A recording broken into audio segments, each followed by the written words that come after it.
There we go. Welcome to Soundtrack, everybody, a live queer oral history project sponsored by the UBC Equity and Inclusion Office. I'm your host, Michael V. Smith. Yay! Coming to you from the beautiful unceded territory of the Syilx Okanagan people. Each week, we welcome a special guest and feature a new album as the prompt for the soundtrack of our lives. This week is the top-selling album of all time. The top-selling album of all time, globally, worldwide. Michael Jackson's 1982 release, Thriller. And to tell us where he was when is one of the kindest humans alive, the award-winning writer, Hassan Namir. Hi, Hassan. Welcome to Soundtrack. Hey, Michael. Thank you so much for having me. Thank you so much for having me. Thanks for being here. I'm just doing a little technical thing. Yay, there's my spotlight. I'm going to flip the queer toonie and we'll see who goes first. Do you want queens or bears? I'm a bear, so I'm going to say bear. Okay. That is, I always have to take that off like an old man. Bears, you get to go first. Awesome. Yay. So, Guna, perfect. Thank you so much. Okay, take it away. Awesome. So just to give you a little bit of context, the piece that I wrote called The Moonwalk, it was inspired by Michael Jackson's Thriller. I listen to music on my headphones when I want to heal, yearning for a shed of tears that would drip over my cheeks. Sound waves of nostalgia channeling through my ear canal. I listen when I'm eager to search for a particular feeling. The name of it, I don't know. I listen when I don't want to have to think about the words. I'm listening, my eyes stimulated when it's so loud. I could feel the energy through my bones. I press play and I'm listening like it's 1999. It was a year since we arrived in Canada. My tongue was a war zone of conflicting languages. I stood there watching in awe when the lyrics were foreign to me. When I heard the song, I thought of Iraq. We were all standing there watching our family friend Warda do the moonwalk. She was gliding backwards as we all cheered her on. She pretended she was wearing an imaginary hat when she floated on the floor. I could hear the strings which threw me in a familiar space. I was in my mother's womb. My father must have played the song over and over again.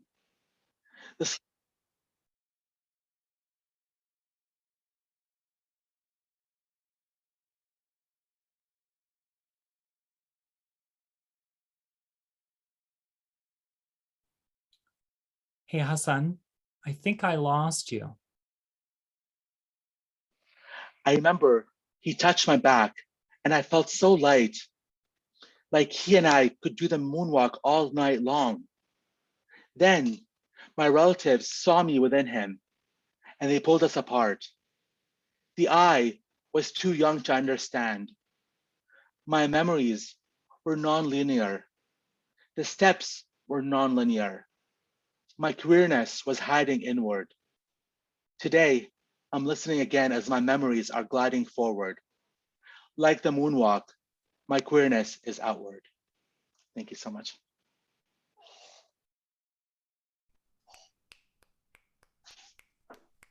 So amazing. I love that. I lost about 30 seconds of that. Oh, you did? Yeah, the sound popped out, but it popped back in again. Okay, let me just take a look. I'll read it again. 1 second here. Can you do that? Why not? Yeah, absolutely. Sorry about that. I don't know what happened there. No, that's okay. Perfect. I'll read it again. The moonwalk. Thank you.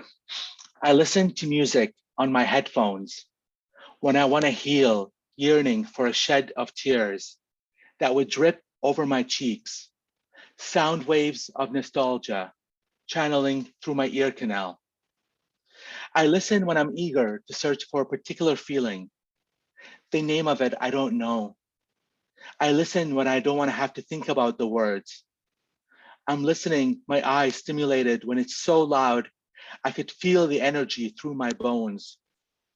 I press play and I'm listening like it's 1999. It was a year since we arrived to Canada. My tongue was a war zone of conflicting languages. I stood there watching in awe when the lyrics were foreign to me. When I heard the song, I thought of Iraq. We were all standing there, watching our family friend Warda do the moonwalk.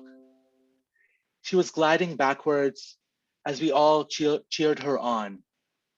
She pretended she was wearing an imaginary hat when she floated on the floor. I could hear the strings which threw me in a familiar space. I was in my mother's womb. My father must have played the song over and over again. The song transcended beyond Arabic and English. The universality was the moonwalk. The song ended and we all clapped. I remember that same night, there was a boy a few years older than me. He saw the queerness in me, so we walked past the crowd of family friends. I remember he touched my back and I felt so light, like he and I could do the moonwalk all night long. Then my relatives saw me with him and they pulled us apart. The I was too young to understand. My memories were non-linear. The steps were non-linear. My queerness was hiding inward, and today I'm listening again as my memories are gliding forward. Like the moonwalk, my queerness is outward. Oh, that's gorgeous. I'm so glad you read it again. Oh, that was beautiful. I got goosebumps everywhere. Thank you so much, Michael. Okay, I'm going to read my poem. I'm sorry for the technical. I don't know. Shimshan and I both had it on our end, so I think probably everyone else did too. So I'm glad you did it a second time. Thank you so much. I always title my poem after the album, so mine's called Thriller. Thriller came to me first via my sister's brief new boyfriend, Jesse, who brought the cassette over after school. They were attending General Vanier Secondary in grade 9, 2 years ahead. I just turned 12, so Lisa had to be 13. Jesse probably had the first mullet I ever saw, well before it was a thing with hockey jocks. All those loose curls kissing the back of his neck. He and my sister didn't date more than a few weeks. I think they broke up over the phone, but a lot of info about that guy has rattled around in my head since.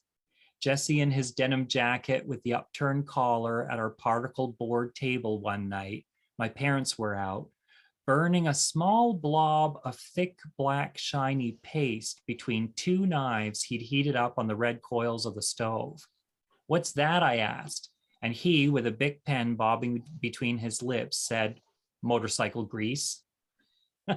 His wisp of a mustache, pierced left earlobe because the right ear signaled gay, though lots of folks in 83 thought any man with an earring had to be queer. Sporting a dangly silver pair of handcuffs, which my sister explained was because Jesse had moved from Toronto. All the kids in the big city wore an earring. Toronto, fresh on the tongue. Not a week or so into school, some thug ripped the handcuffs out, tearing his earlobe clear through. Conformity violence is one of the strategies small town men use as a social control, which I challenged in my 20s by being visible as fuck, in case you're wondering why I'm a fag who wears pink. But I still didn't get my own George Michael hoops pierced until I was 31 because of that old, too familiar story. Nobody had seen anything like Thriller before. MJ moonwalking so much singularity into culture.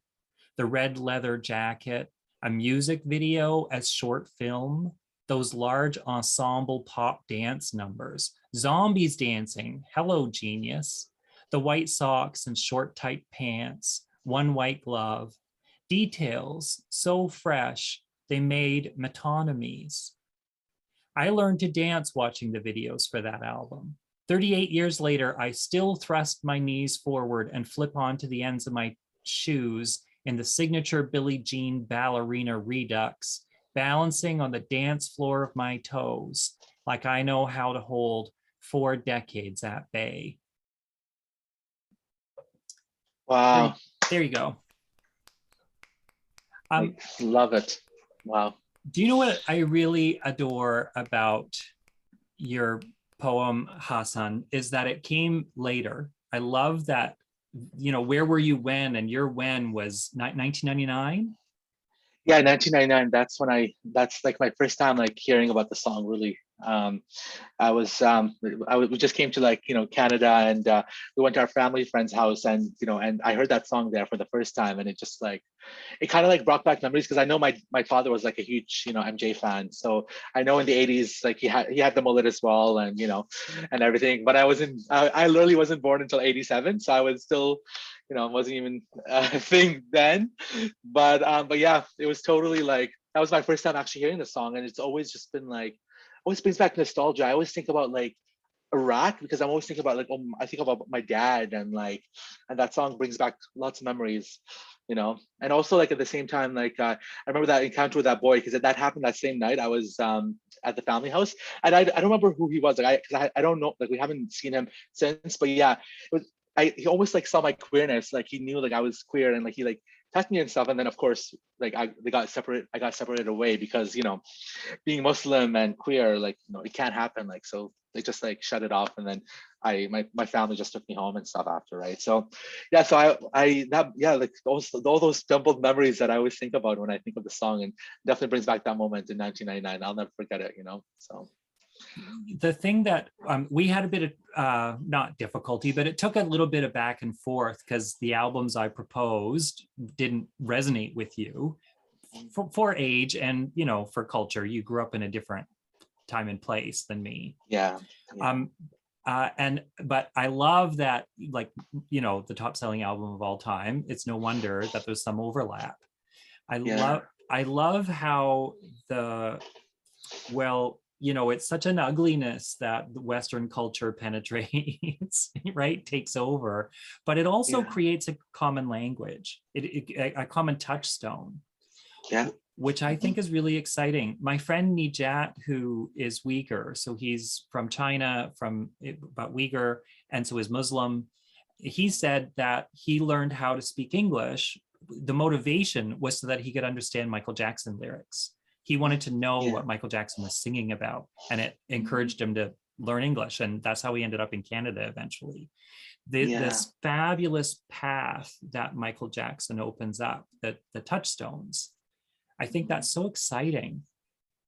Yeah, and it's also like so universal in the sense like for me like I obviously wanted to know what the words were, so I was sort of like enticed to like know, and when you pronounce it, like especially with an accent, it's just like it sounds completely different, but that's how you learn, I think, the language, through reading, through song especially, and I think English, especially like English songs, it's a universal language. Like if you go right now to the Middle East, like Beyonce and all the big names, Lady Gaga, that's all they pretty much listen to, and so it's a universal language that I think transcends.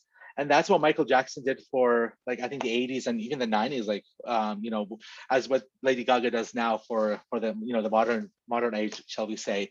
So yeah, like it totally like I totally like wanted to learn like English, and although at that time it sounded really foreign to me, I'm like, okay, what are they saying exactly? But I wanted to learn because I was motivated to do so.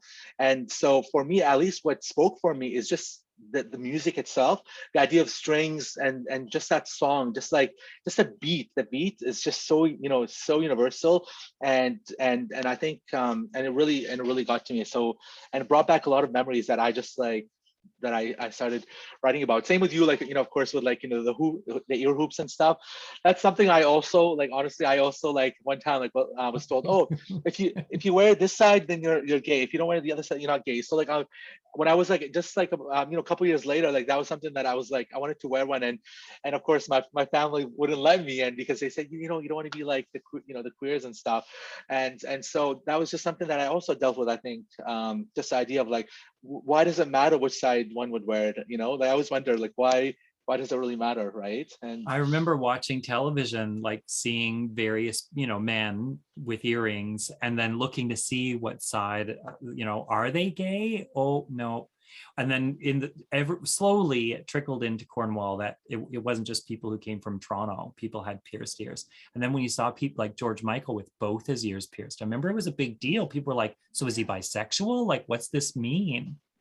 mhm, I was always really interested in the coda of how gay people identified. Like in North America, they used to wear red ties in the 50s. So if you wore a red tie, it was sort of like the swingers and the hedgehogs out on their front yeah, porch, right? Or their There's all the coda of cruising and the hanky code, obviously. I always thought that stuff was super interesting.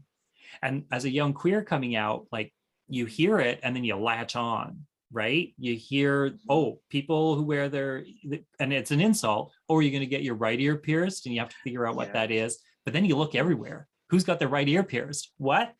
There's a way to tell? There's a sign? I need one of those.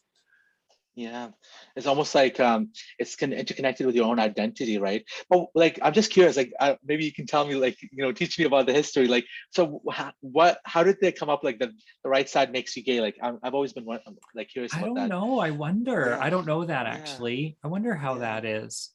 Did you yeah. Because have coda like that? Is there like, how do Muslim men who are gay in repressive countries find each other? yeah, definitely, like, the colorful clothes and stuff. And it's interesting, and you might want to hear this. So like in the Middle East, like you're only gay that if you're a bottom, but if you're a top, they say, oh, you look for boys. So it's more socially accepted for being a top than by being gay. Like by being a bottom, it's more frowned upon. They look down upon you. But technically you could be like, more socially accepted if you sleep around with of the same sex, but you're just a top and not a bottom. So that's always been something that I've always wondered about. Like, it's like, why? Like, what makes a difference? I mean, you're still queer, right? Like, just something I've thought about as well. But yeah, I think in a lot of ways, maybe just the way, like, like people like talk and stuff. They say, oh, like for example, my family used to always say, because I talk with my hands and everything, so that they always saw me as this feminine little boy, because I talk that way. So I think that's how they sort of like, I guess they have like private parties. A lot of his private parties, like there's nothing really that's publicly out there to say gay, because you can't really be gay in Lebanon or anywhere in the Middle East, really. Jordan is a bit more socially accepted. But still, like, it's all these parties, like they're all like very private, and then yeah, they just need, I guess, to code maybe like the way they're dressed. If they're ultra fashionable, or if they wear any sort of jewelry, that automatically says that they're probably queer. So jewelry on men, that's an automatic thing as well too, I find. Because like like Muslim men shouldn't be wearing jewelry technically. That's what the rule is, but who cares, right? So you sort of walk the line between legible but in denial, like publicly deny, but you can still publicly gesture to get read. Yeah. Mm-hmm. Isn't that fascinating? Yeah, or like holding hands. Like, I find that very fascinating. A lot of men in the Middle East hold hands, and it's socially accepted, but not necessarily that they're not necessarily queer and stuff. Like, or they are, but they're just not out and stuff. But yeah, I noticed like a lot of men hold hands, and like they act like like the couple, really. And I was I'm like, oh my god, like if you see that here, then you think they're automatically a couple, but over there it's something else. It's not something like that's frowned upon. They just, that's just affection. That's intimacy. Affection. Yeah, intimacy. Yeah. Exactly. Yeah, isn't that amazing? Yeah, it's so interesting how things are so different culturally. What for each culture. And have you been back since you've immigrated? Well, I went with my family once in 2010, but not in Iraq, but we went to like Jordan and Syria. But since I've been out, no, I haven't been. So, and I don't think I will, to be honest, Michael. I think just for safety reasons, especially Right. now that we have like, 2 dads and a baby, right? I don't think that will fly in the Middle East. So it's better just for the safety of, like my family and everything, just to kind of, go. Like, we'd love to travel, but just not in the Middle East. I just think that's, a red zone. I may say so. Yeah. Well, maybe one day. Maybe one day, yeah. As culture evolves.